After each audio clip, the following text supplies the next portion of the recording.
Hello everyone, welcome back. I'm a little late streaming today. Just gonna have some water real quick.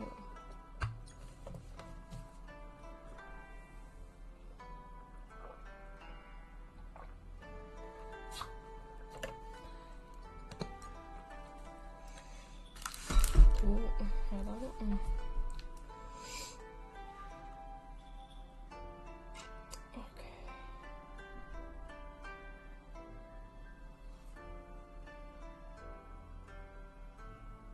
Another fucking boss. Okay.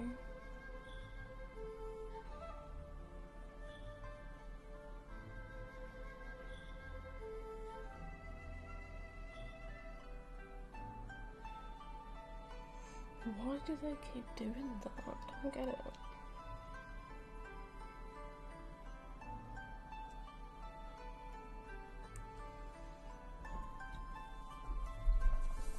Okay.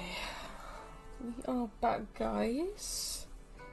Today we're gonna do some more reading of Modazushi, or as some people known it as, is the Grandmaster of Demonic Cultivation. Okay. I think we have like 35 minutes until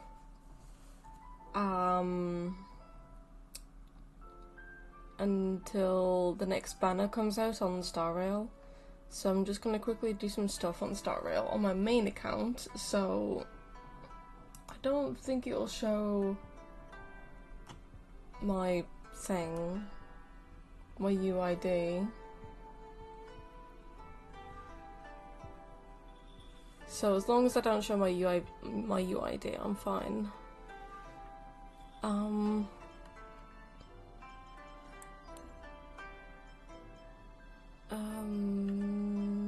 Let's do the relic thing, even though I don't need to do it.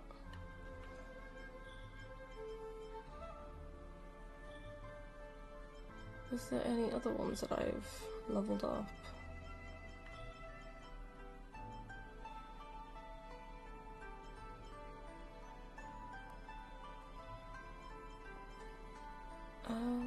But this is Dr. Ratio, so might as well.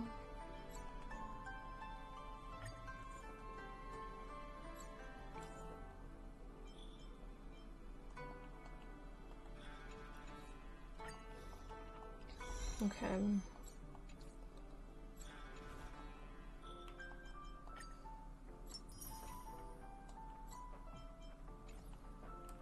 Okay, I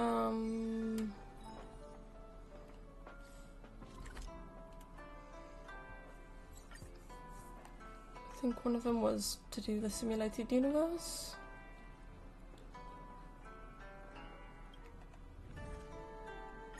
Okay,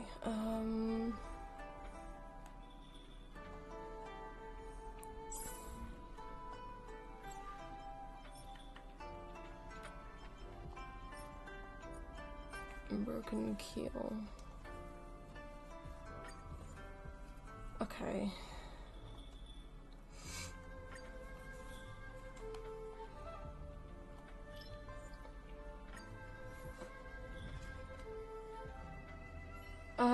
We will do chapter 4 in just a moment, guys. I just want to do my dailies real quick on my account.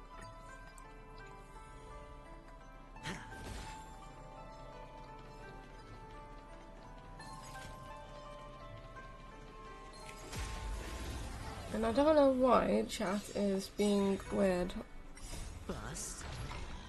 Or maybe I'll take it off. Net markers activated. Time for a good old counterattack. It's on me. Still waters of oblivion. I weep for the departed. Don't know why it's not showing up. There we go.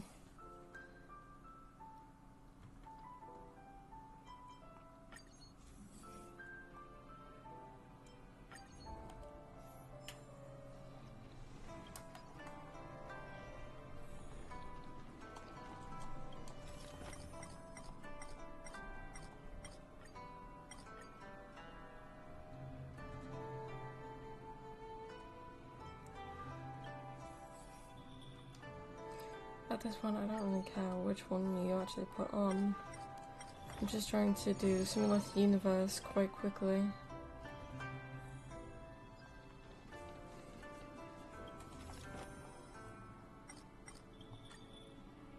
I doubt that I'll be able to get any chance of doing it. Oh, the bigger the risk, Of the better the reward. of getting Robin on this account, but at least I have both of the characters. I'll have to wait for reruns. Bust. I'll have to see who Boot Hill will be good with when he comes out, Net markers activate. Time for good old counterattack. because when he comes out, everyone's just going to be getting him. So when you find out who he's going to be good with, because he's my main focus this banner, because I'm not really like excited for the Master Diviner. Spend freely. Net markers activate. Time for good old counterattack.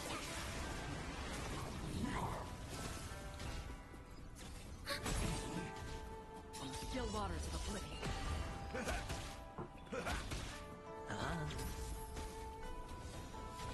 Ready for another?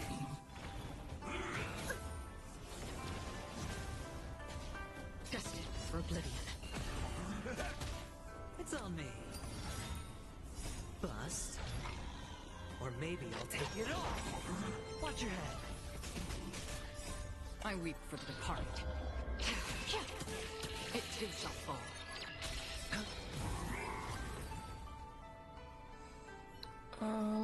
Elation.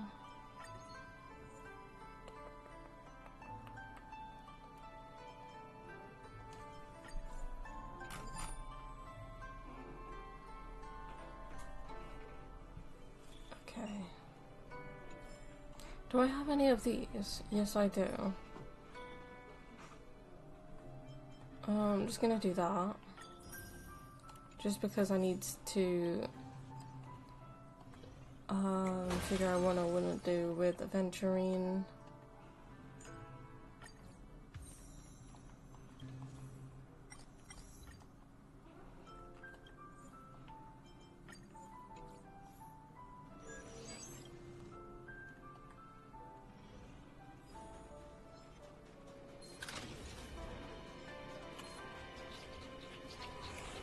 Okay, it's a good thing that he didn't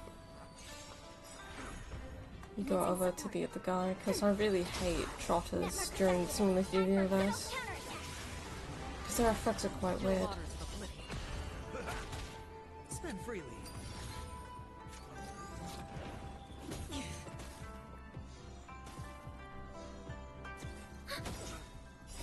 I weep for the departed. It too shall fall. Still waters of oblivion. She does damage, holy crap, I forgot about that. Now let's get Elation because of the follow-ups. That'd be pretty cool.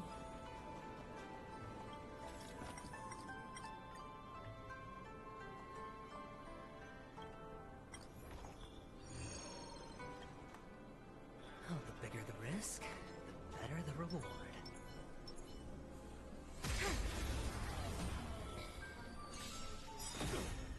I will be back in a moment, guys. I'm just gonna get something to eat real quick. Watch your head. Unless, is this gonna go really Net quickly? markers activate. Time for good old counterattack. I'll be back in a moment, I guys. weep for the departed. It too shall fall. No dirty tricks, alright. Destined for oblivion. Ready for another? Still waters of oblivion. Stay close. Not a step back. It's on me. Give it up. Oh, here stands the Silvermane Guard.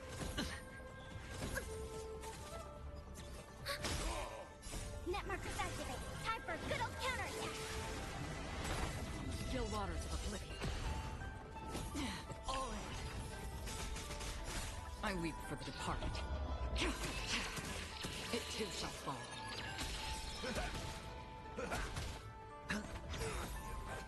Bust.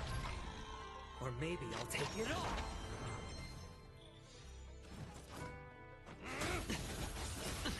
Watch your head. Stay on guard. Not a step back. I just realized I had cookies. Destined for oblivion.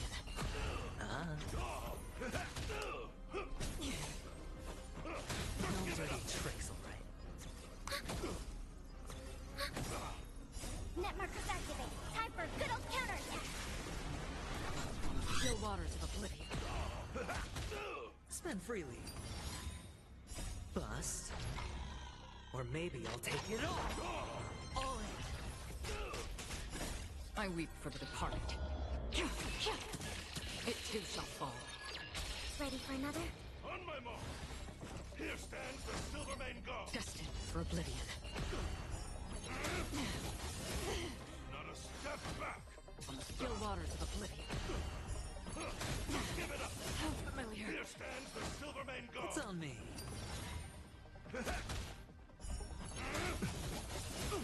Not a step back. Watch your head.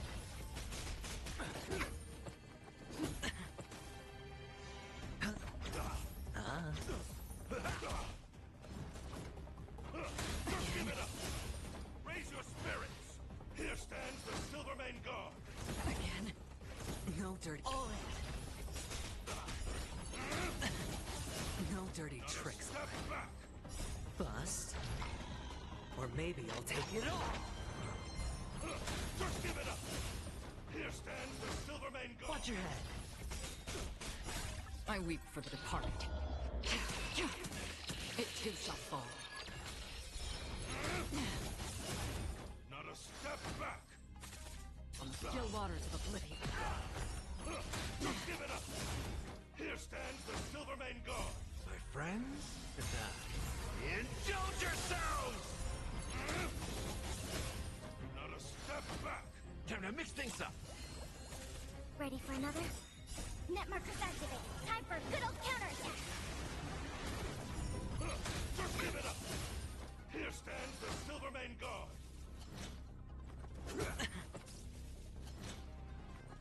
No dirt. All in. Not a step back. It's on me.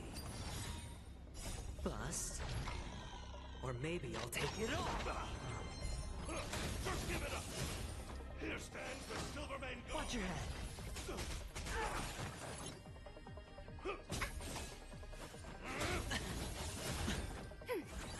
Ready for another?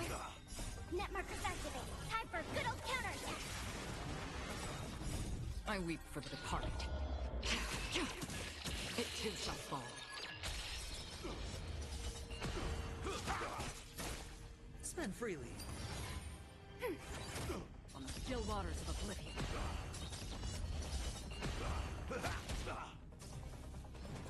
Stay close. Not a step back. Just give it up. Here stands the Silvermane God. Bust. Or maybe I'll take all in. No dirty tricks, alright. Not a step back. Just give it up. Here stands the Silvermane God. Watch your head. On the still waters of oblivion. Again. Not a step back. I weep for the departed.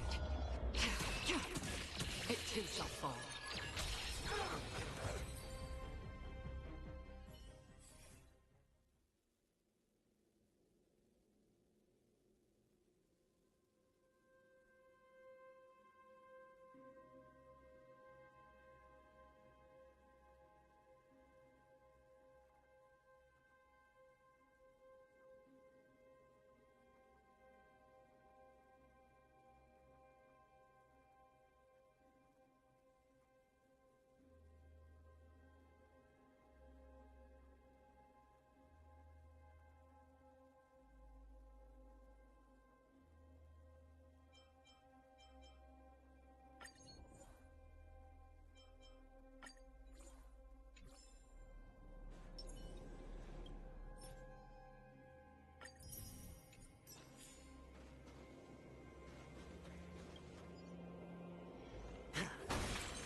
flame of old blades.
Oh, the bigger the risk, the better the reward. Watch yourself.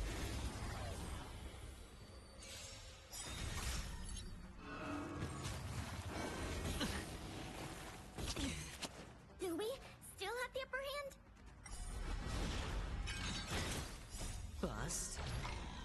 Or maybe I'll take it all. Net markers activate. Time for good old counterattack. I weep for the departed. It too shall fall.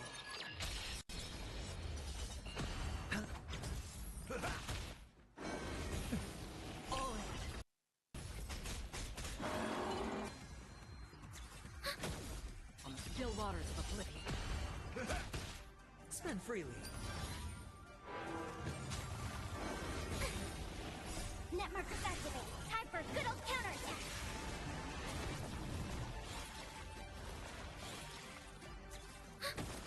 Destined for oblivion.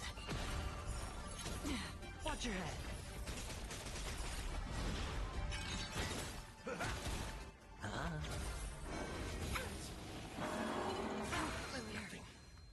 Bust.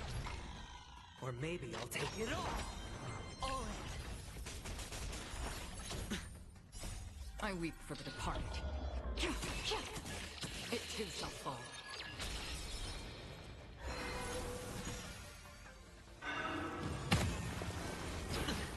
Watch your head.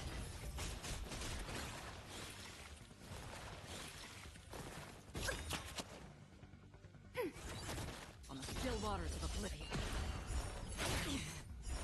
Again.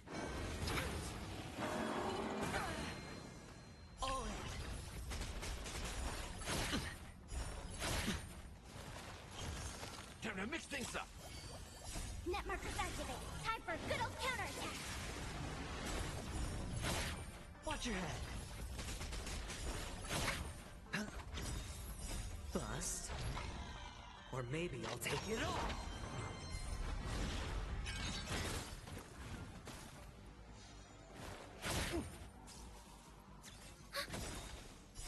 I weep for the departed.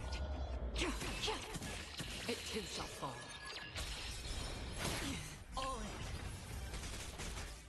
Destined for oblivion.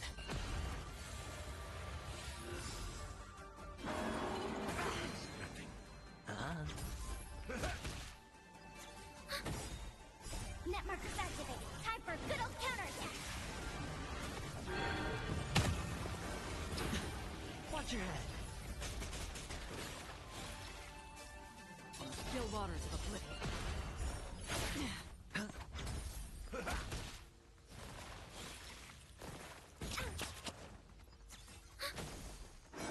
Again.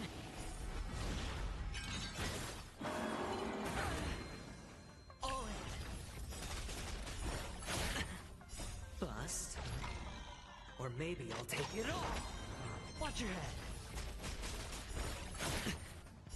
I weep for the departed. It too shall fall. Destined for oblivion.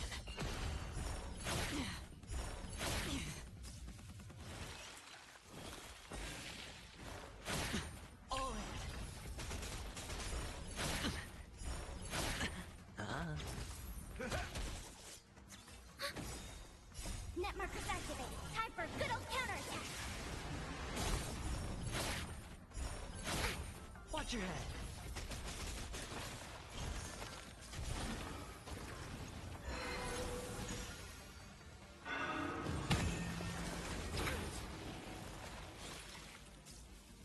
Still waters of oblivion. How's this taste?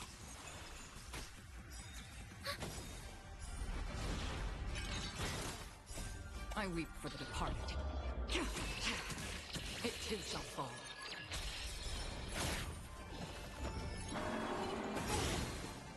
All in.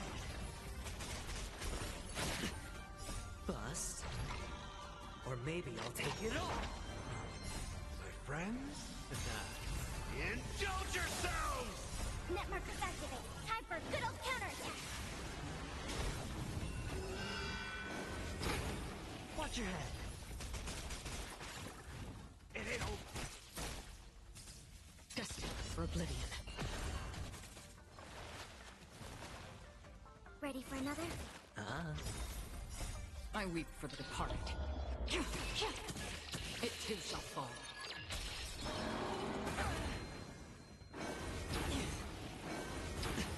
All in. Still waters of oblivion.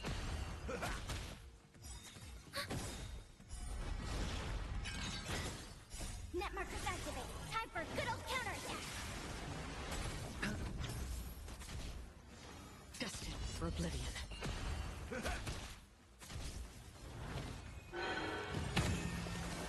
Again. Familiar. Bust. Or maybe I'll take it all. Watch your head.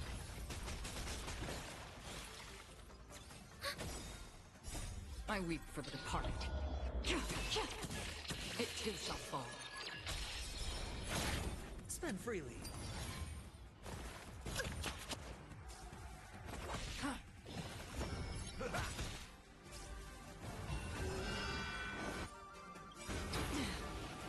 My friends?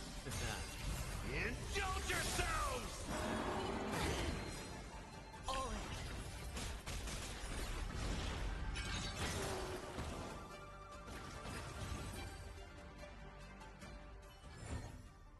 Everyone holding up okay?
Okay.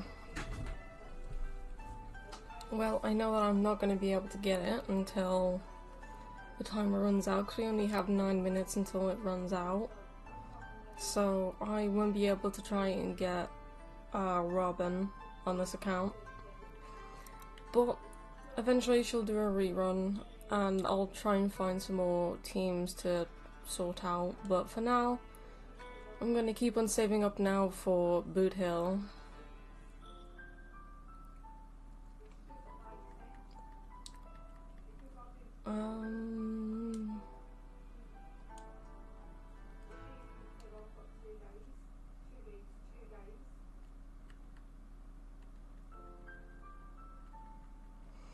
Okay, yeah.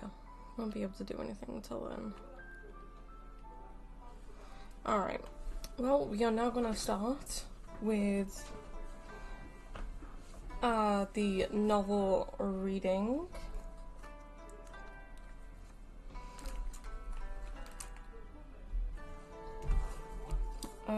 What chapter? We're on chapter 4, The Elegant Flirt. Now, a pre-warning for everyone, he is a flirt. Is there any other pictures that I could look at? Oh my god, the bunnies! Oh my god! Okay, so this is all of chapter 4. This is quite a big chunk. And that picture, oh, that's everything. Yep, that's everything. Oh my god, I can't. Okay, before I do that, I'm going to get something to eat and drink. So I'll be back in a moment, guys. BRB.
Hello, Vajesh, welcome to the stream. I hope that I wasn't here for... Oh, you've only just got here, I think. Welcome, Vajesh. I got some refrigerators, katsu chicken bites. High in protein, that's good. But how you doing, Vajesh? Oh, Boot Hill's out, okay. Well, time to save up for Boot Hill. Oh no, has the stream gone down? Oh no, it hasn't. My frames just decreased for a second. Just in time to see that, yeah. I'm gonna refresh the stream real quick. Well, I'm gonna refresh that. This is in 720p, yep, that's all fine. Oh, yeah, I know about the encoding preset.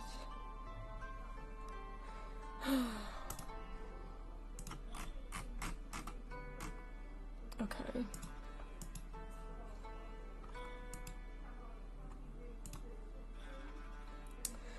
Well, welcome Vishesh. For the past like half hour I was just playing Honkai Star Rail because of trying to get as many Stellar Jades as I possibly can for the other characters, but instead I couldn't do it, so we're going to be saving up for Boot Hill, who is a destruction, or part of the destruction pass.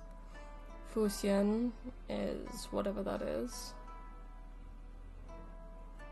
Boot Hill's like Lycone is so fucking cool. Like, jeez. I need to get Paler like leveled up as well. And then, oh,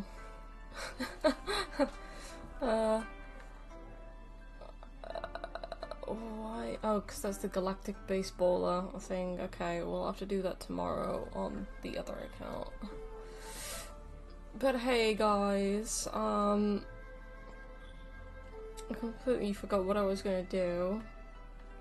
Aptitude. Oh, yeah, we can actually do that with Boot Hill. Yes. And we also have the Legend of the Galactic Baseballer as well. Topaz wasn't good anyways, copying on behalf of you. Wait, what? I said Topaz wasn't good? What? I only needed Topaz and Robin because they were good with Dr. Ratio and Aventurine. So now I'm gonna have to deal with my own team for the moment until they do a rerun of Topaz and Robin and stuff. I need Robin on my main account and Topaz on my Wei Ming account. But we are going to do chapter 4. Ooh. Oh, this smells so good.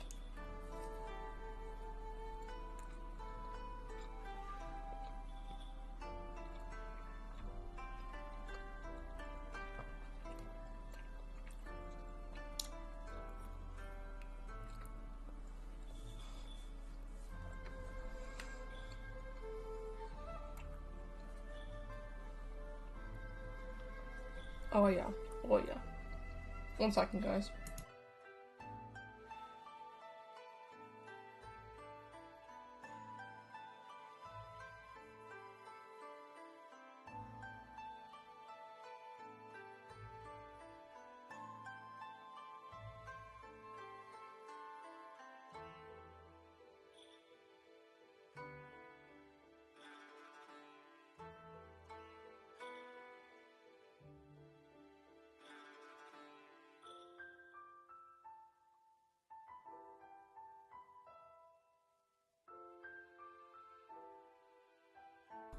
Of course you would say that, Vishesh. Okay.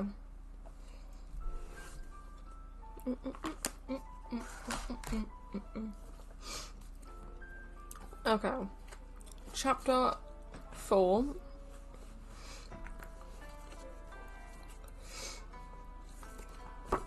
The Elegant Flirt. This is one of my favourite chapters in this book, I think. Oh, I need to do that. Okay.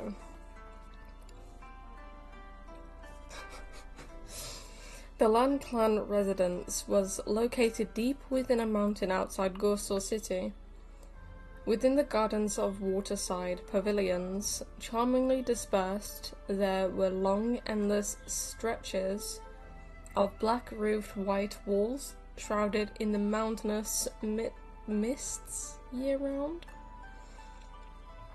That's a lot of description for the area. To stand within them was akin to standing amidst a transcendent sea of clouds. Fog permeated the early morning, the first rays obscured in haze, complementing its name, the Cloud Recess. Gorsor is also known as Cloud Recess, if no one knew that. So if you hear someone say, "Oh, we're going back to Cloud Recess" and stuff, like, yeah, that's that.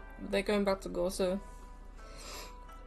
The mountain was as tranquil as the people were silent, and the mind was made to be still as water. The only sound to be heard was the tolling of the bell from a high tower. While this was a Buddhist monastery, it resonated with the vast emptiness that was whispered from the Zen of Hanshan. However, this stately, meditative scene was abruptly pierced by a long wail.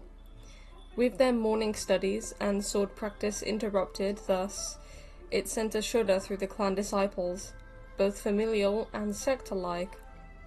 In spite of themselves, they looked to the main gate from whence the sound came. Wei Wuxian was bailing in front of the main gate, clinging to the spotted donkey. Lan Jingyi was reprimanding him. "What are you crying for? You're the one who said you like Han Gongjin. Now that we brought you back, what's with the blabbering?" If you can hear talking in the background, I apologise. My mum likes to talk for the world. Oh shit, 1 second. Put that there, and then get one of those. No matter. There we go.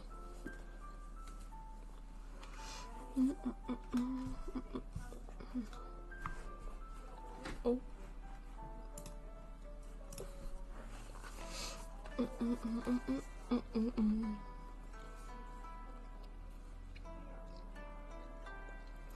I don't even remember where I was. Okay, there we go. Wei Wuxian was miserable. I hope no one comes to my room or else I'm gonna cry. No one knocks in this house.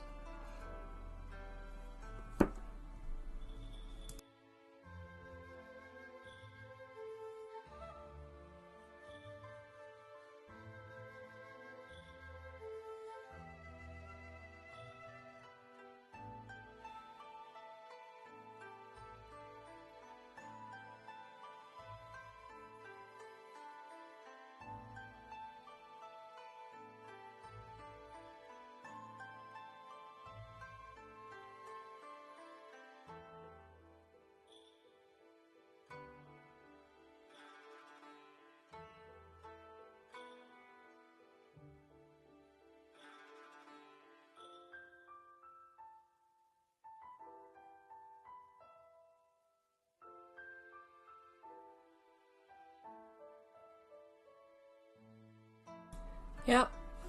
Again. Your mum is reciting her own novel. Oh god. Yeah, that's true. Oh god. Alright. Okay. Here we go. Once again. Ever since that night at Mount Dafan, he'd had no chance at all of resummoning Wenning, no chance to figure out why Wenning had lost his mental faculties, nor any chance to find out why he had reappeared in this world before he'd been carried back here by Lan Wangji. When he was younger, he and some disciples from other clans had been sent to the Lan family to study for 3 months, and he had personally experienced the dull dreariness that was the Lan clan of Gorsu. He still had lingering fears of the Wall of Discipline, which was densely engraved with over 3,000 rules. Just now, as he was being dragged and hauled up the mountain, he had glanced at the stone wall again in passing.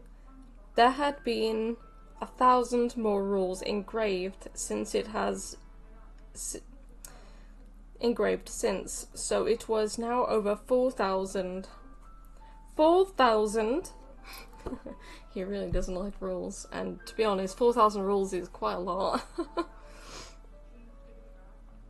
Lan Jingyi admonished him. "All right, quiet down. Clamor is prohibited in the Cloud Recess." It was precisely because he didn't want to enter the Cloud Recess that he was making such an awful racket. Once he was dragged in, it'd be difficult to get out. Back when he'd attended school here, the visiting student disciples had each been given a jade travel token. Only with the token could one come and go freely. Otherwise, the protective barrier surrounding the Cloud Recess could not be crossed. Over a decade had passed since then, so security could have only grown tighter, not laxer. Lan Wangji stood silently before the main gate, turning a leaf air and watching on coolly. When Wei Wuxian's voice quieted a little, he said, "Let him cry. Drag him inside once he is tired." Wei Wuxian clung to the little spotted donkey and cried even harder. Gotta love Wei Wuxian. He knocked his head repeatedly against the creature. What misery. He had thought after getting whipped by Zidian, he'd have been cleared of any suspicions. He'd been feeling light and airy, and his lips could never pass on an opportunity to tease. So he'd spoken offhandedly to disgust Lan Wangji. Who would have thought Lan Wangji didn't react to such things like he used to? What logic was this? Could it be that over the years, despite the heights he had reached in cultivation, he had only become that much prettier? Wei Wuxian said, "I love men, you know. Your clan has so many beautiful men, I'm scared I won't be able to control myself."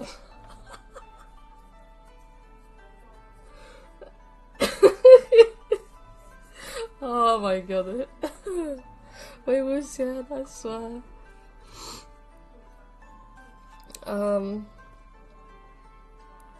Lan Sijui reasoned with him. "Morganser, Hang On Jin brought you here for your own good. Secleader Zhang wouldn't have stood down unless you came with us. Over the years, countless people have been arrested and taken to the Zhang clan's locust pier, and none were ever freed." He is so shameless. "That's right," Lan Jingyi said. "You've never seen Secleader Zhang's methods, have you? Super vicious." I thought he said superstitious, and I was like, oh. Dun, dun, dun, dun, dun, dun. Never mind. He stopped when he remembered the Lan clan rule, "Do not speak behind another's back," and snuck a peek at Lan Wangji. Only when he saw that Hang On Jin had no intention of punishing him did he regain the courage to continue his grumblings. "It's all the Yiling Patriarch's fault for starting the trend with his evil craft. There are way too many people playing around with that senseless cultivation method of his. And the Secleader Zhang is such a paranoid person. Would it even be possible for him to catch them all? Why didn't he take a proper look before suspecting someone like you? Playing the flute like that?" That said more than 1,000 words. Wei Wuxian very much felt the need to explain himself. Oh, there he is. with his brother. Actually, maybe you guys won't believe me, but I usually play the flute alright. Before he could finish, several white-clad cultivators stepped out from the grand entrance. They were dressed in the Lan uniform, their simple robes flowing as light as white as snow. The one in the lead was tall and graceful in bearing. At his waist hung a sword, and also a shell of white jade. When Lan Wangji saw him, he gave a light nod in respect, and the man returned the gesture. He then gazed toward Wei Wuxian and smiled. Wangji never brings guests home. And this is? As this man stood face to face with Lan Wangji, they appeared to be mirror reflections of each other, except for the colour of their eyes. Lan Wangji's eyes were extremely light, as faint as tinted glass, while the other man's eyes were a deeper, gentler hue. This was the Lan clan. This was the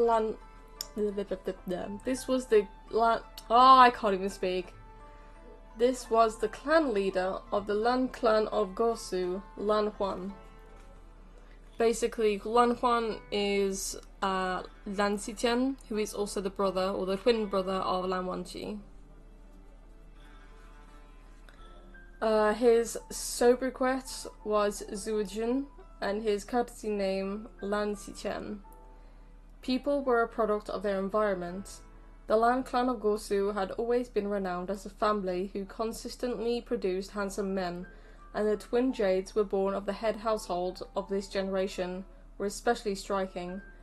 While these two brothers had not been born twins, their looks were very similar, and it was very difficult to discern who was the superior in appearance. However, they were one colour, two shades. Lan Xichen was warm and elegant, sincere, gentle. Lan Wangji was overly aloof and stern, completely unsociable, and kept others at arm's length. This was why in the rankings for the looks and character of the clans, young masters, the former was ranked first and the latter second. Lan Xichen was worthy of the title of sect leader. Even at the sight of Wei Wuxian clinging to a spotted donkey, he didn't appear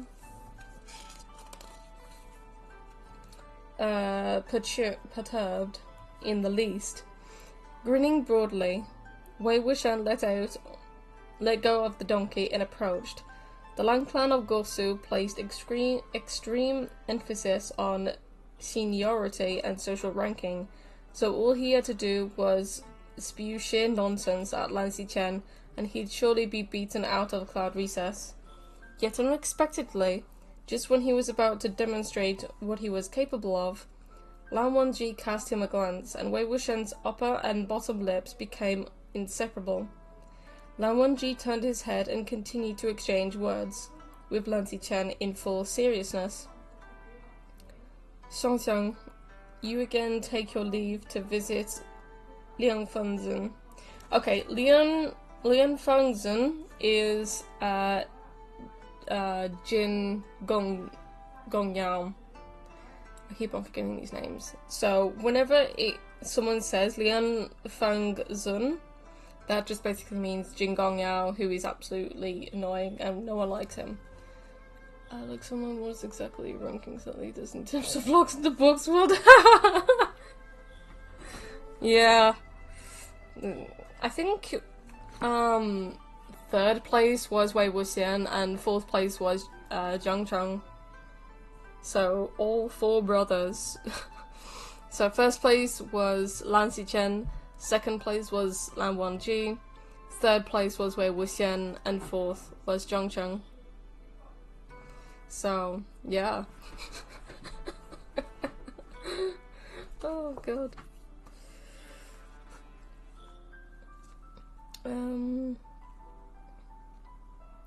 Lan Xichen nodded. To plan the next symposium at Golden Carp Tower.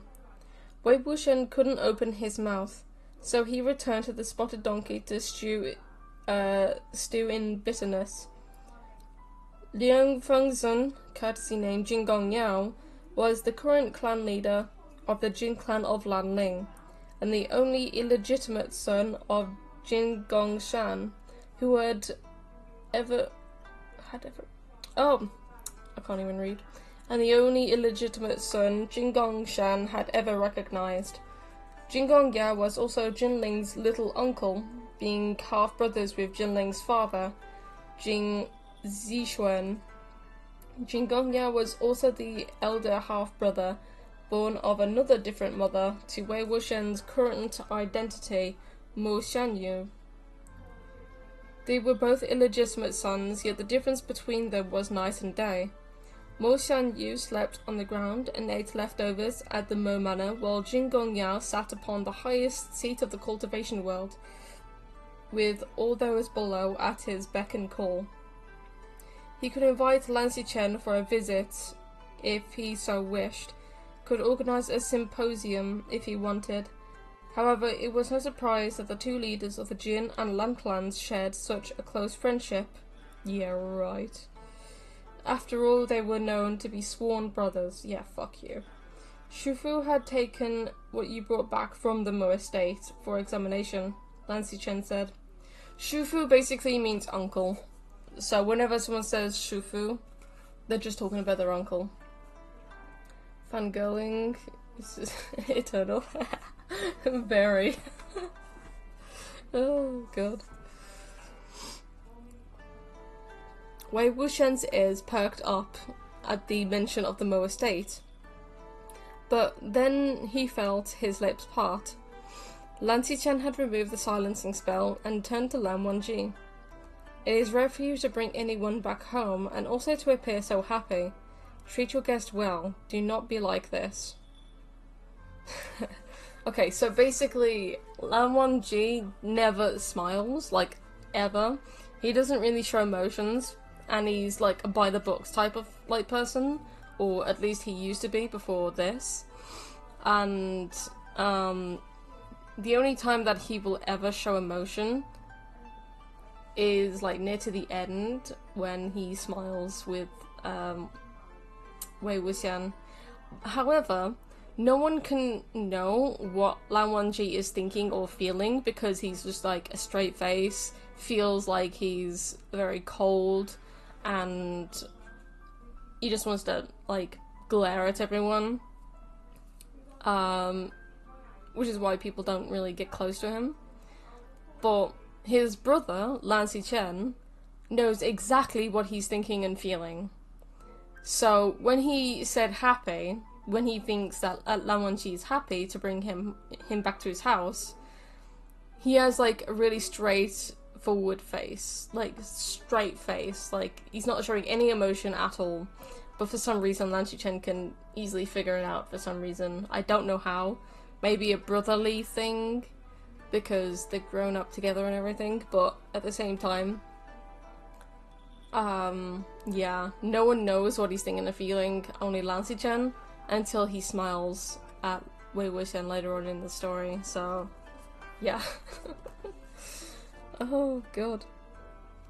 Happy? Wei Wuxian scrutinized Lan Wangji's face. Exactly where did he see that? After watching Lan Xichen leave, Lan Wangji instructed, "Drag him inside." And so Wei Wuxian was forcibly dragged into the place he'd sworn never to set foot in ever again. In the past, those who came to visit the Lan clan had all been distinguished clan leaders or important figures. They had never received a guest like him, so the juniors jostled as they swarmed him, all finding this both refreshing and fun. If not for the strict clan rules, the trip definitely would have been full of merry laughter. Lan Jingyi asked, "Hang on, Jin, where do we drag him to?" The tranquility room," Lan Wangji said. "The tranquility room?" The juniors all looked at each other in dismay, not daring to speak up. Wei Wuxian was left in the dark as to the meaning of their reaction, but the same thoughts had flashed through all the juniors' minds. "But that's the study and bedroom Han Gongjun has never permitted others to enter." I think we can all realize what's going to happen next. Why the whole reason behind the chapter is called The Elegant Flirt. We're coming up to a good scene. Oh, I've been waiting for this scene since the last chapter. The interior of the Tranquility Room was minimalistic, without any superfluous decoration. The folding screen was illustrated with paintings of the rolling, ever-changing clouds, done in the realistic style of Gongbi, and Guqin table was placed before the screen. In the corner there stood a 3-foot incense table, and an incense burner of hollowed white jade was diffusing swirls of light smoke, filling the center room with a fresh fragrance of sandalwood.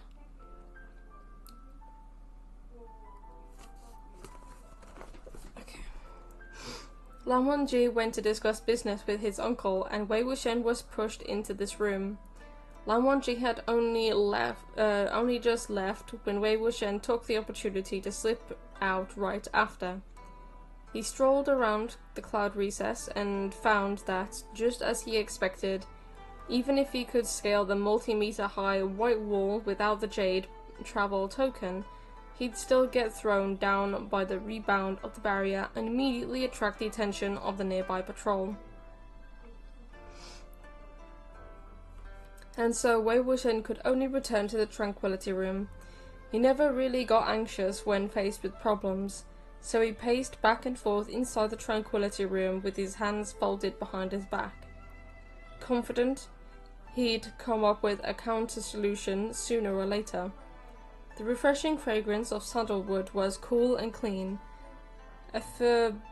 ephemeral and alluring. In his idleness, he mindlessly thought, this is the scent that was on Nanshan. The fragrance probably sank into his clothes with all the time he spends in here, practicing his Guqin or meditating. With this thought in mind, he couldn't help being drawn in closer to that incense table in the corner. As he moved, he felt a floorboard beneath his foot was conspicuously different from the others. Out of curiosity, Wei Wuxian bent down and started knocking about. He had done plenty of grave digging and unearthing underground pits and holes in the past, so it didn't take long for him to come across a suspicious panel. It was already shocking enough to Wei Wuxian to have discovered a secret compartment within Lan Wangji's room, but when he saw what was hidden, he became even more astonished. Once he lifted the wooden panel, an aromatic fragrance that was imperceptibly mixed with the sandalwood incense permeated the room. 7 to 8 little round black jugs were revealed, all crammed into this tiny square cellar. Lan Wangji had indeed changed. He was even hiding alcohol now.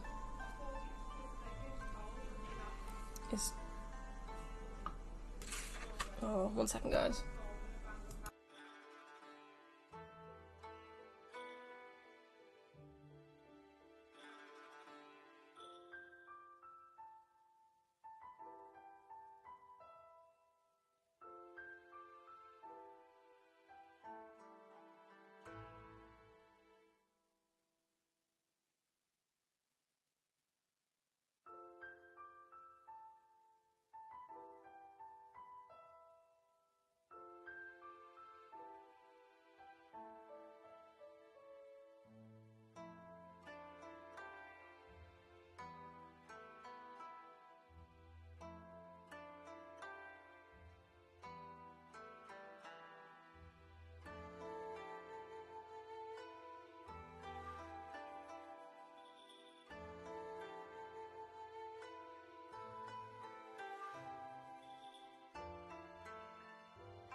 Okay.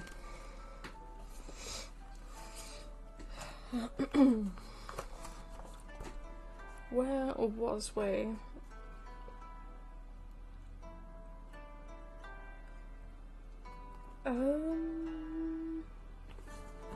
I don't even remember where I was before I stopped.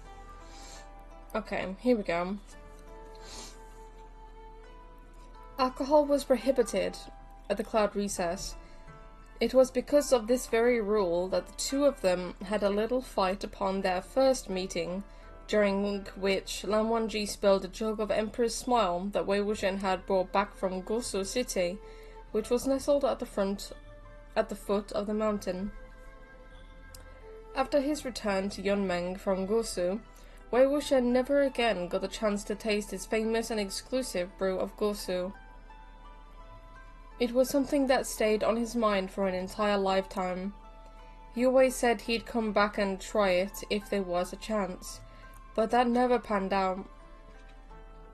As for the liquor hidden here, he didn't even need to open the jugs and test their taste. He knew by the fragrance alone that this was Emperor's Smile. He had never imagined that there'd come a day when Lan Wangji, someone who abided by the rules and never touched a drop of liquor, would have his secret booze cellar be exposed by Wei Wuxian. Truly, what goes around comes around.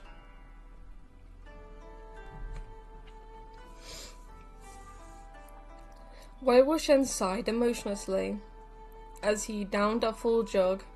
He was a heavyweight when it came to tolerance and loved to drink. And since Lan Wangji owed him a jug of Emperor's Smile, he thought he should collect some interest after so many years. Thus he drank another jug. Just as he was beginning to enjoy himself, an idea struck him. How hard could it be to acquire a jade travel token? Within the borders of the Cloud Recess, there was a cold spring with a myriad of special effects, serving the male disciples for cultivation purposes. Apparently it had such effects as the calming of one's mind and the cooling of wicked inflammation. Clothes were bound to come off when entering the cold spring, so what were the guys gonna do with that jade travel token? Dangle it from their mouths? Wei Wuxian clapped and finished the last sip of the jug in his hand.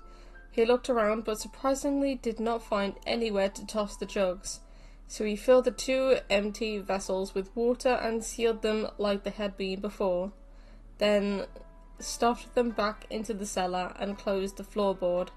Having done the deed, he went out in search of a jade travel token. Okay, so the next scene involves Lan Wangji half naked and Wei Wuxian looking at him. He gets into trouble. They all go back to the tranquil thing because he needs to be dragged there again. And then more spicy things happen. I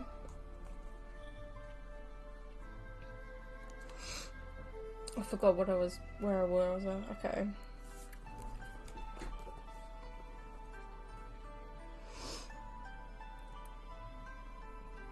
Although the Cloud Recess had been burned down once in the past,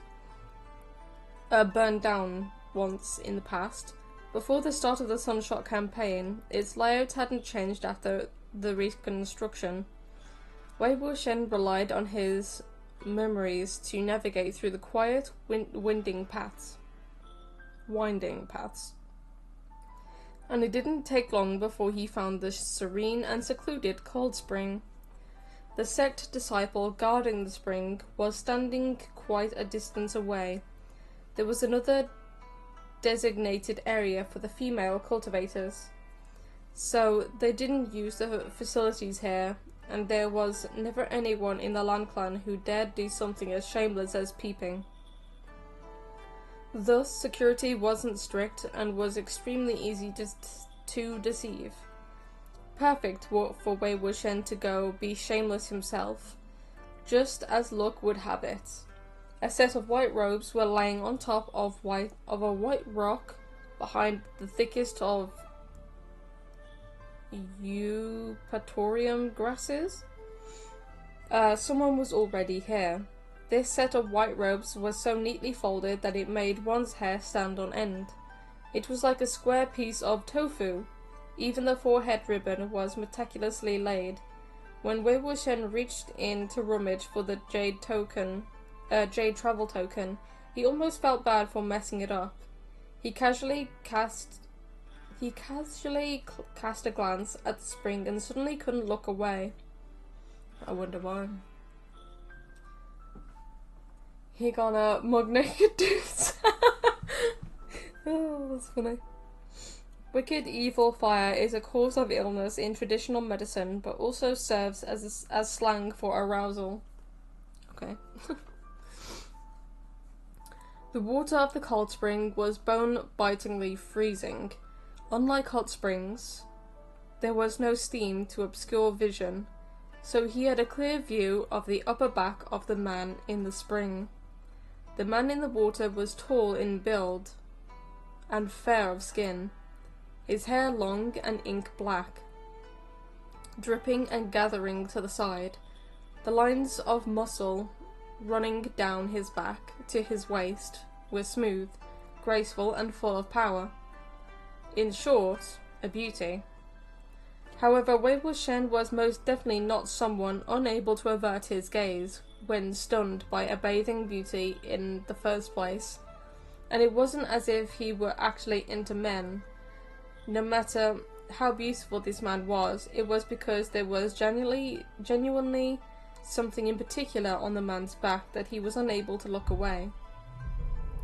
Dozens of criss-crossing scars.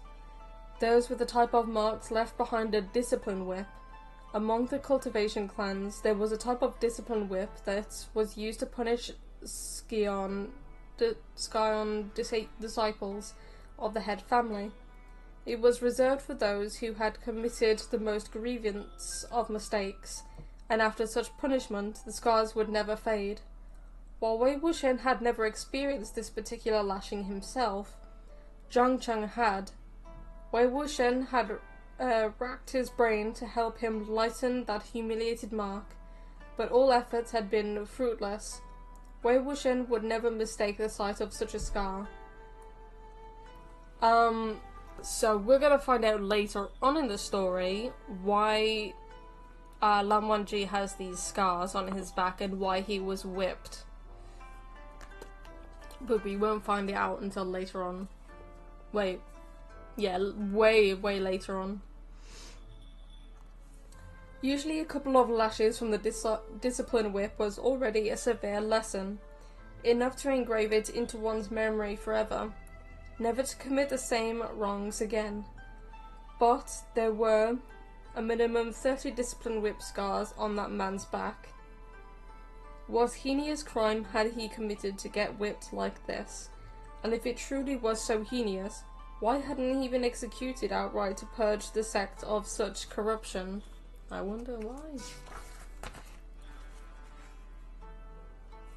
Didn't just jump in and give... Yeah, I don't think at this point he knows that it's actually Lan Wangji though.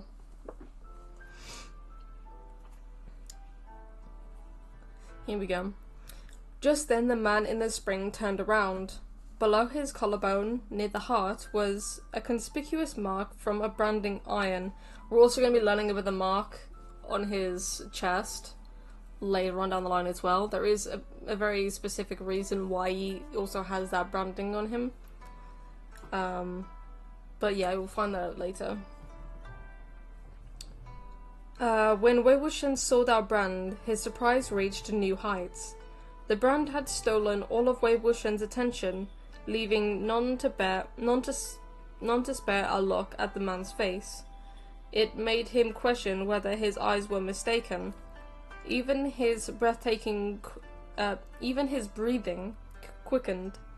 Suddenly white filled his vision, as if a certain snow had dropped. Immediately after that, that snow curtain was slashed by the blue glare of a sword which attacked with a frozen aura. There was not a single person in the world who didn't recognize Hangonjun's famous sword, Bichen. Damn, this was Lam Wonji. No shit. Wei Wuxian was no stranger to dodging swords, and running for his life. He dropped efficiently to the ground and rolled away, just barely dodging. He even had the time to pluck a piece of stray grass from his hair as he fled from the cold spring. As he darted about like a headless fly, he ran into a few people on the night patrol and was caught and scolded. "What are you rushing around for? The cloud recess prohibits horrid walking." When Wei Wuxian saw it was Lan Jingyi and company, he was overjoyed, thinking that this presented him with a perfect opportunity to get flogged off the mountain. He quickly offered himself up. I didn't see anything. I was definitely not here to peep at Hangonjun bathing." They're not gonna know that. When the juniors heard, they were instantly shocked, speechless by his audacity. Hangonjun was revered everywhere, considered a distinguished cultivator, never to be profaned. Both juniors and disciples of the clan respected and admired him as if he were the divine. To peep at Hangonjun bathing in the cold spring, just the thought of doing such a thing was an irredeemable felony. Lan Sijui was stricken that even his voice changed. What? Hangonjun? Hangonjun is in there? Lan Jingyi seized him in outrage. "Damn cut sleeve! Is that something you think you're allowed to peep at?" Yes, it's his husband. Oh, God. Wei Wuxian struck the iron while it was hot and confirmed his own crimes. "I saw neither hide nor hair of Hangonjun's naked body." Lan Jingyi exclaimed furiously. "You just gave yourself away. What are you sneaking around here for if you didn't peep? Look at yourself. Utterly shameless." Wei Wuxian covered his face. "Come on, don't be so loud. The clan recess prohibits clamor." Amidst the chaos, Lan Wonji emerged from the thickets of Eupatorium. I can't even say that word. Eupatorium grasses, draped in a white robe, with his hair long and flowing.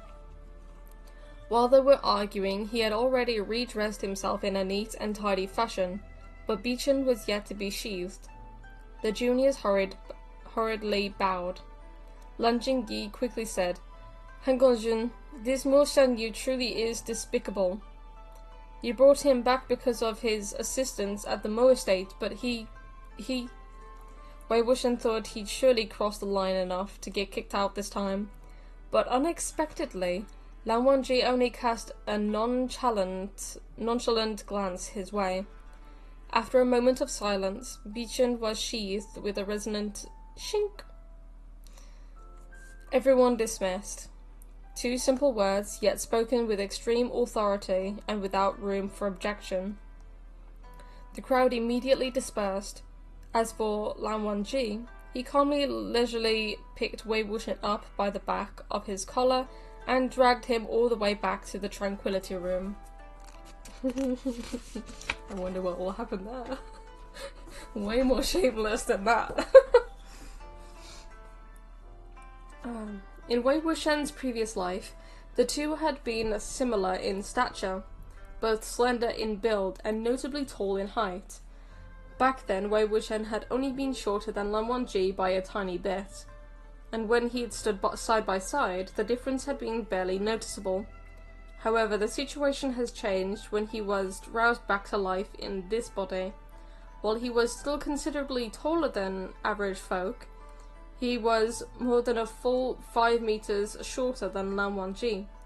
Caught in his grip, he couldn't even struggle. Wei Wuxian staggered, ready to scream, yet Lan Wonji coldly reprimanded him. Noisemakers will be silenced. Throw him out of the mountain? Yes, please. Silence him? No, thank you. Wei Wuxian just couldn't figure it out.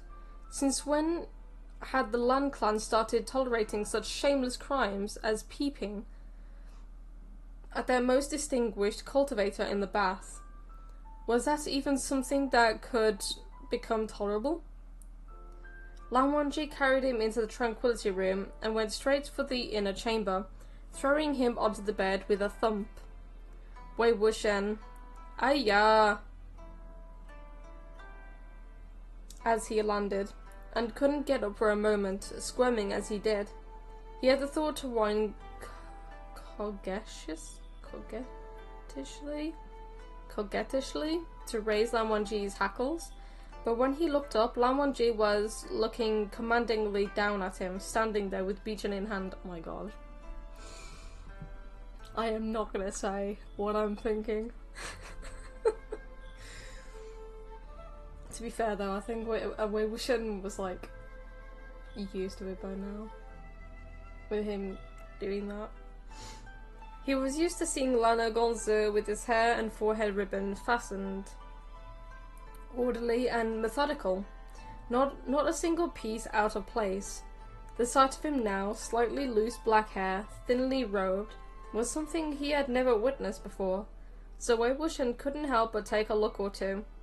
In the midst of the dragging and throwing, Lan Wangji's tightly closed collar had also been tugged askew, revealing his defined collarbone, as well as the dark red brand mark below.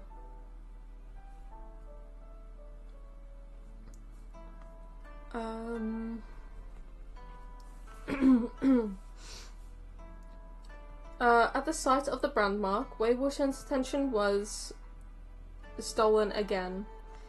He'd had an identical mark on his body too, before he'd become the Yiling Patriarch, and the one on Lan Wangji now was no different from the one Wei Wuxian had in his former life, in place or in shape. It was no wonder it looked familiar and not strange at all.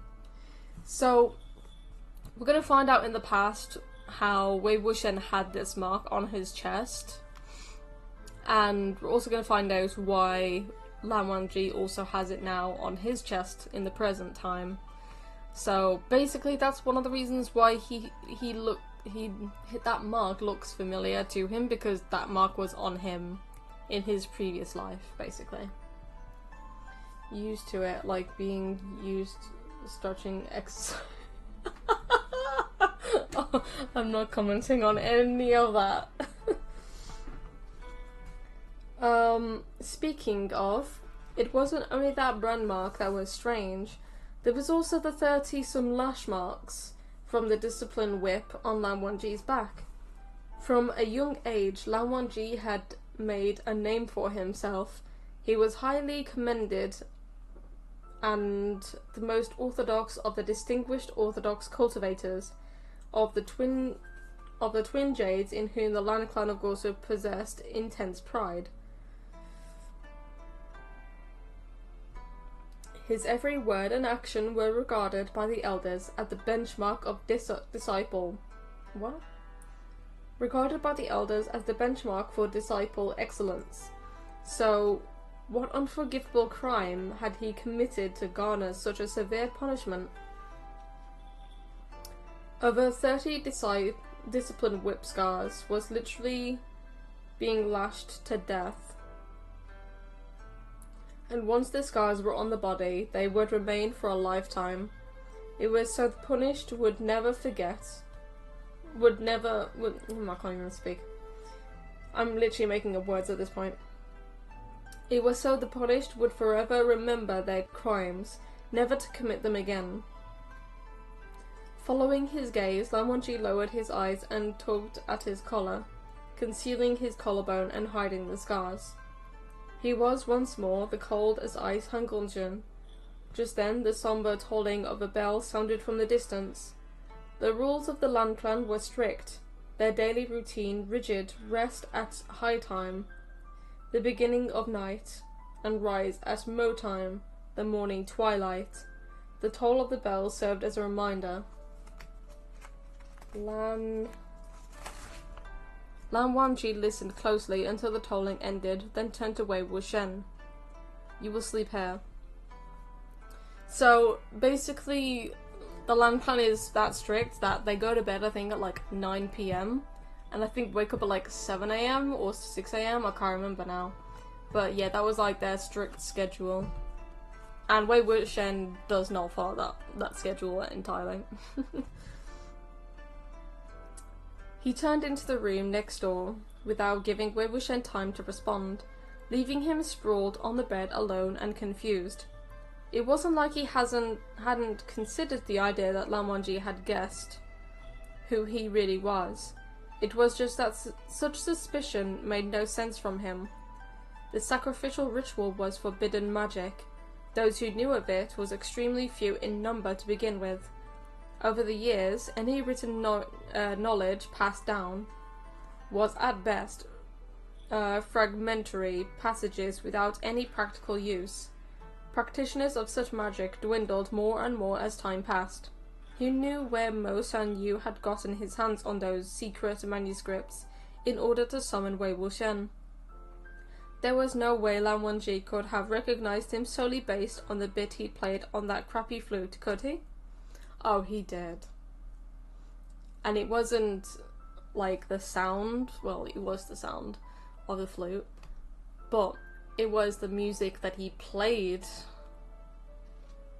that he recognized that it was Wei Wuxian. We'll figure that out later though. Wei Wuxian didn't think he'd shared any sort of deeply consequential friendship with Lan Wangji in his past life. While they had been peers once, had narrow escapes together and fought side by side, their meanings and partings had always been as swift as petals carried away by flowing water.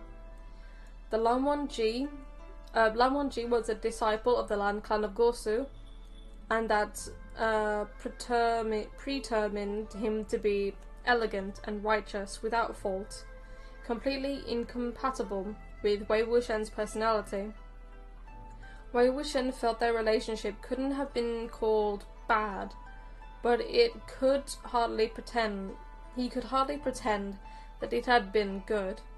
He figured Lan Wangji's appraisal of him would be the same as that of the prevailing public opinion, wicked and unethical, with wanton indulgence for massacre, a disaster in the making sooner or later. After Wei Wuxian defected from the Jiang clan of Yunmeng and became the Yiling Patriarch, he'd been in significant conflict with the Lan clan of Gosu, especially in the months prior to his death. If Lan Wangji was certain that he was Wei Wuxian, then they surely have been brawling to the ends of the earth by now. But he doesn't realise that Lan Wangji has never hated him, and never will. And yet he didn't know if he should lament the current state of things in the past. Lan Wangji had been unable to tolerate a single thing he did, and now Wei Wuxian had done everything in his power to stir up trouble, and the man just endured it. Could it be that this was the result of years of great progress? Well then, congratulations. After taking... Oh, for fuck's sake, are you kidding? Guys, it was literally raining and the clouds are dark as hell, but the ice cream van has just come to my house. Why would anyone want an ice cream when it has been raining, it's dull as hell outside, and the clouds are like grey and dark? Plus it's expensive. Like, what the fuck? It makes no fucking sense. After taking a little while to despair and stare blankly at nothing, Wei Wuxian rolled off the bed and moved extremely quietly to the next room. Lan Wangji was lying on the bed, seeming to be in deep slumber already. Wei Wuxian approached soundlessly. He still hadn't given up. He was ready to feel up the man and see if he could fish out that jade travel token that had so stubbornly eluded his endless yearning. Yet, unexpectedly, just as he reached out, Lan Wangji's long lashes quivered, and he opened his eyes. At that moment, Wei Wuxian made a decision and threw himself onto the bed. This is where it gets interesting, guys. It's over. Oh my god. This is why Wei Wuxian is shameless, because now he's on top of Lan Wangji on his own bed. He remembered that Lan Wangji despised physical contact with others. Just a touch had sent him flying in the past. If the man could endure this as well, then he was definitely not Lan Wangji anymore. Frankly, he suspected Lan Wangji was also possessed. Wei Wuxian straddled Lan Wangji, his legs spread wide and bent along the man's sides. His hands pushed against the wooden bed, trapping Lan Wangji between his arms as he slowly lowered his face. The distance between their faces narrowed, growing closer and closer. So close, Wei Wuxian was practically suffocating before Lan Wangji finally spoke. He better only be fishing for the travel token. Oh man. Lan Wangji said, after a moment of silence, "Get off." "No," Wei Wuxian replied, thick-skinned even now. A pair of light-coloured eyes met Wei Wuxian's own gaze. They were barely inches apart. Lan Wangji stared unflinchingly at him and repeated, "Get off." "Nope," Wei Wuxian said. "You should have expected something like this would happen when you made me sleep here." "Like this? Are you certain?" Lan Wangji questioned. For some reason, Wei Wuxian felt this was a question he had to consider carefully before answering. Just as he was about to curl his lips, he suddenly felt his waist go numb, his legs weakening. Then his entire person collapsed onto Lan Wangji's body. That curve not yet formed on his lips froze as his head landed on the right side of Lan Wangji's chest. He was completely immobile. Lan Wangji's voice sounded from above. His voice was low and deep, his chest gently vibrating with the enunciation of his words. "Stay like this tonight, then." Wei Wuxian had never expected this to be his fate. He jerked, wanting to get up, but his lower body remained limp and powerless. That he could not do anything but remain stuck firmly onto the hard body of another man in such an embarrassing position. He was completely dumbstruck. What happened to Lan Wangji after all these years? Why is he like this now? Is this still the same Lan Wangji from the past? He's the one possessed, right? Sips his question. Just as he was embroiled in internal turmoil, Lan Wangji suddenly raised himself up a bit. Wei Wuxian packed up, thinking he'd finally had enough. Yet unexpectedly, Lan Wangji only gave a light wave of his hand, and the candle was extinguished. And that was the end of the night. Because then, like, not long after, the lights went out and they settled down. He literally just went to sleep. When Wei Wuxian reflected on it later, the start of his poor relationship with Lan Wangji could probably be traced back to the year when he was 15. That was when he and Zhang Cheng went to the Lan clan of Gosu to study for 3 months. There was a highly respected and reputable elder named Lan Qiren in the Lan clan of Gosu. Lan Qiren is Lan Wangji and Lan Xichen's uncle. That's why Lan Xichen mentioned Shufu earlier on in the story. Among the distinguished clans, he was publicly recognized to have 3 major traits: pedantry, pertinency, and proficiency in producing peerless pupils from his strict instruction.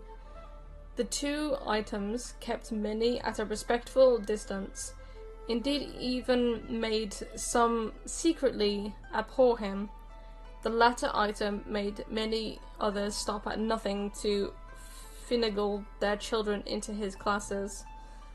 Over the years he had raised countless exceptional land disciples. Anyone educated under him for a couple of years, no matter how terrible they were going in, would appear decent coming out, or at the very least their prowess, I don't know how to say that, their poise and etiquette would see considerable improvement. Many parents wept screaming tears of excitement when they picked up their sons upon completion of their tenure. To that, Wei Wuxian posed the question aloud, "Do I not appear decent enough already?" With great foresight, Zhang Chang replied, "You will definitely become a mark of shame on his teaching career." So basically, Lan Qiren failed at teaching Wei Wuxian, and we'll find out why. Aside from the Zhang clan of Yunming, there were plenty of other young masters from other clans that year, all of whom was sent by parents who admired the reputation of the establishment. These young masters were all no more than 15 or 16 years of age. The prominent clans often dealt with one another, so while the students weren't necessarily already close, they knew each other's faces. Everyone knew that, although Wei Wuxian was surnamed Zhang, he was the clan's chief and eldest disciple. It was also known that he was the son of an old friend of Zhang Fengmian. Zhang Fengmian was Zhang Cheng's father. The clan leader of the Zhang clan of Yunming, and that Zhang Fengmian saw him as his own child. So basically Zhang Fengmian adopted Wei Wuxian into his family. So that's one of the reasons why Zhang Cheng is his half-brother, or his adoptive brother, with their sister as well. Young people often didn't care about backgrounds and blood as much as their elders, so they quickly mingled, calling each other Gege and Dide after only a few words had been exchanged. Someone asked, "The Lotus Pier of the Zhang clan must be so much more fun than this place, right?" Wei Wuxian laughed. "Whether something's fun or not, all depends on how you play. There's definitely not as many rules though, and no need to get up so early. The rise of Mao and rest at high time routine of the Lan clan of Gusu was not to be disrupted." Someone else asked, "When do you guys usually get up? What do you do every day?" Zhang Cheng humphed. "Him? Rise at sea, rest at chow. And he didn't practice his sword or meditate when he gets up. Instead, he's off boating, swimming, picking lotus pods, and hunting pheasants. It doesn't matter how many pheasants I go off hunting, I'll always be number one," Wei Wuxian declared. A boy exclaimed, "I'm going to school at Yunming next year. Don't anyone stop me." His spirits were immediately dampened by another. "No one's stopping you. Your older brother will break your legs, that's all." Oh, this is, Ni Huasong. Not Ni Huasong. Yeah, it is Ni Huasong. What the? Ni Clan of Teacher. Yeah, Ni Huasong. Oh, these guys are all friends. So Ni Huasong, Wei Wuxian, and Zhang Chang were all friends. Like the trilogy of outright students just like causing havoc and causing trouble. Plus, they loved to drink and just do random stuff. And then Zhang Chang complains after saying that it was Wei Wuxian's fault. I mean, most of the time it is, but, you know. That boy wilted instantly. This was the second young master of the Ni clan of Qinghe, Ni Huasong. His older brother, Ni Mingzhe, was a man who was swift and resolute in action, reputed for his might within the cultivation world. Okay, so Ni Mingzhe is Ni Huasong's brother, and he's also the sword brother of Lan Xichen as well. So the sword brothers, or the trilogy of sword brothers, is Lan Xichen, Ni Mingzhe, and Jingong Yao. However, one betrays both of them, but he likes one of them.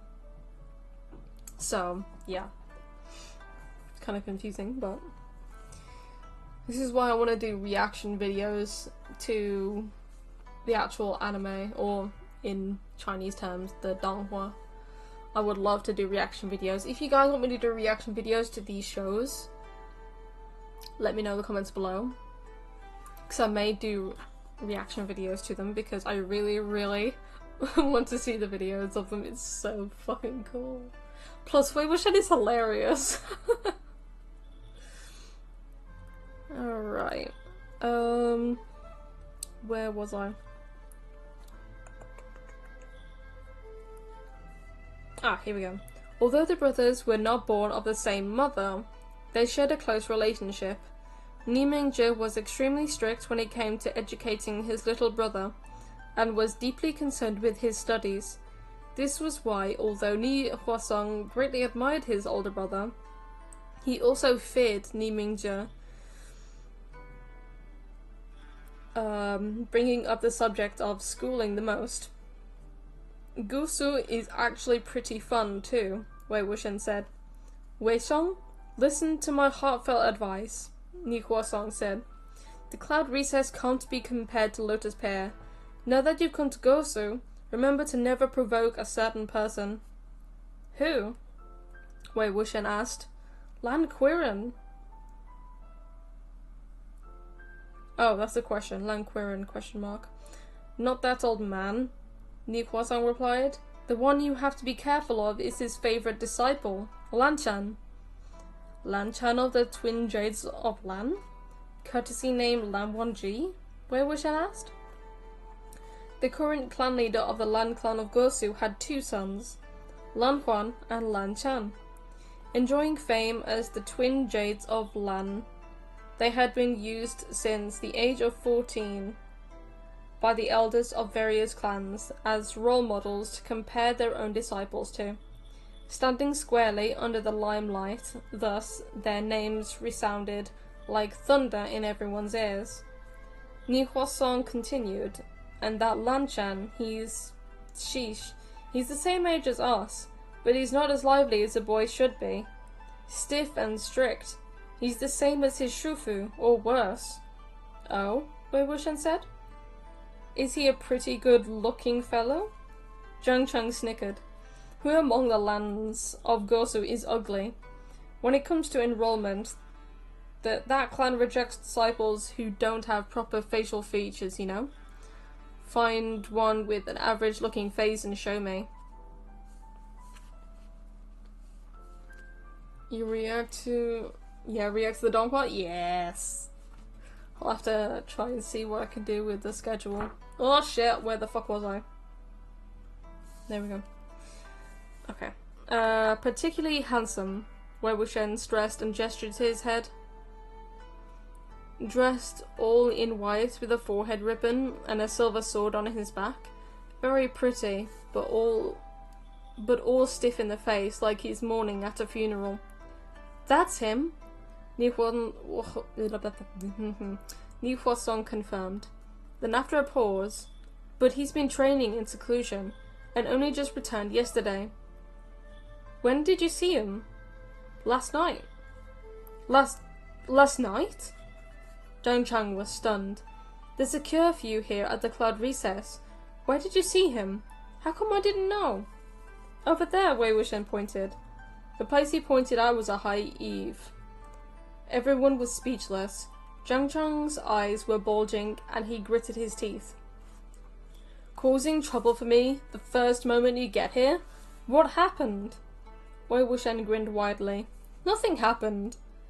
Didn't we pass by the Emperor's Smile liquor store on the way over? Last night I was tossed and turned and finally couldn't hold it anymore. So I went down the mountain to town and brought 2 jugs back. There's nowhere to drink that in Young Meng, you know. Then where's the liquor? Zhang Cheng demanded. Well, didn't I hop over the eaves and get... Wait, what? Well, didn't I just hop over the eaves and get caught by him before I even got a leg on the other side? Wei Wuxian replied. What luck? Wei Xiong, one of the boys, said. He was probably patrolling after coming out of seclusion, and you got caught by him red-handed. Oh my god. How many pages are left? Oh, this is a sweet picture. I say sweet, but Zhang Cheng has got like one of those faces on him. And then when she's just like staring at Wei Wuxian in secret. When is the next chapter?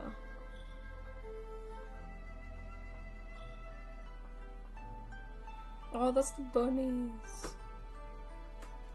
Wow, we still have that left? I feel like I've read so much. Wait, if I do this... We're not even halfway yet. We're almost there, but we're not actually halfway yet. Okay, so... What I'll do is, in my own time, I'm gonna figure out how to actually try and do reaction stuff for the donghua. And...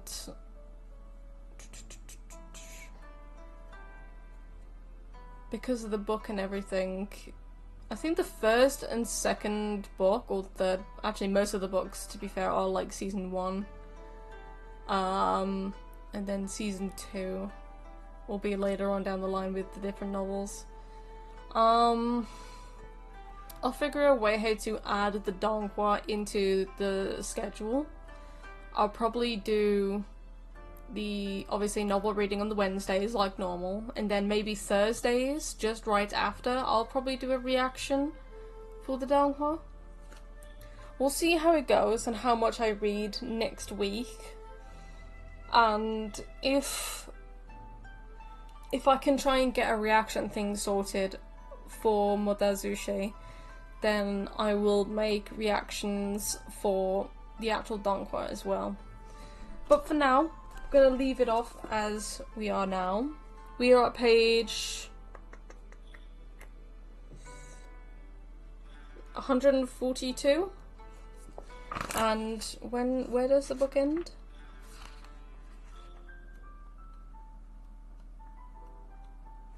The book ends at 350.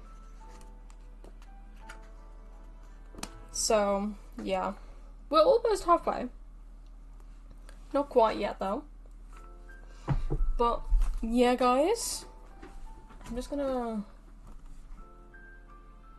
pop over to this. Because now we have Boot Hill and the Master Diviner. So, tomorrow's stream will be grinding to get Stellar Jades and stuff like that, and obviously continuing the story and stuff like that. To try and get Boot Hill. Got 20 days.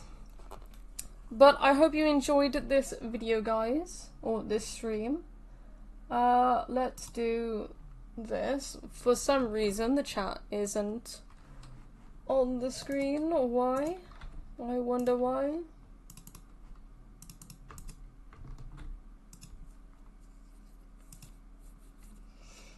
I don't know why. Come on, pop on the screen. There we go. But yeah, hopefully you enjoyed this stream, guys. Obviously, the novel reading is a weekly thing, and it is a permanent fix on Wednesdays. So, if I'm gonna do the novel reading on Wednesdays, Thursdays may be the new donghua reactions. So, we'll see how that goes next week. See what I can do to sort something out for that and get some reactions sorted for it. And maybe we'll have an interesting series to go on. It may be an unlisted, so it may be like a stream where it's not properly on my channel because of like copyright issues. It may be unarchived. It might have to be deleted off my actual thing, but we'll see. We'll see what I can do. If I can edit like a video for the reactions, then I'll do that better, because obviously reacting to it on a stream would be a lot more difficult, because then I would have to either put it unlisted or unarchived, meaning that I would have to delete the stream straight after the stream's finished. So I'll try and do videos, which will be a lot better, because then it will be on the channel. But we'll see what goes on. Still need to fix chat's stretchiness. Yeah, I'll have to do that at some point. But I'm gonna go, guys. I'm going to have something to eat, something to drink, and just chill out until I need to go to work. So I hope you enjoyed today's stream, and tomorrow will be the normal stream at normal, at 11 AM GMT. I was a little bit late today, so I apologise. And for like half hour I was literally just going on Star Rail because I'm addicted to it, but yeah, sorry about that. But hopefully you enjoyed, and I will see you guys tomorrow for the next daily stream. Edit video sounds better? Sweet, alright. I will have a look at what I can do, and I'll let you guys know early next week so that I can interpret it into the schedule for the new schedule to be released and everything. So, thank you Vishesh for stopping by. I'm going to end the stream now, so I hope you guys enjoyed the stream and have a good rest of your day, and I'll see you guys tomorrow morning for the next daily stream. So until then, thank you Vishesh for watching, and I will see you guys all tomorrow. See you later, guys!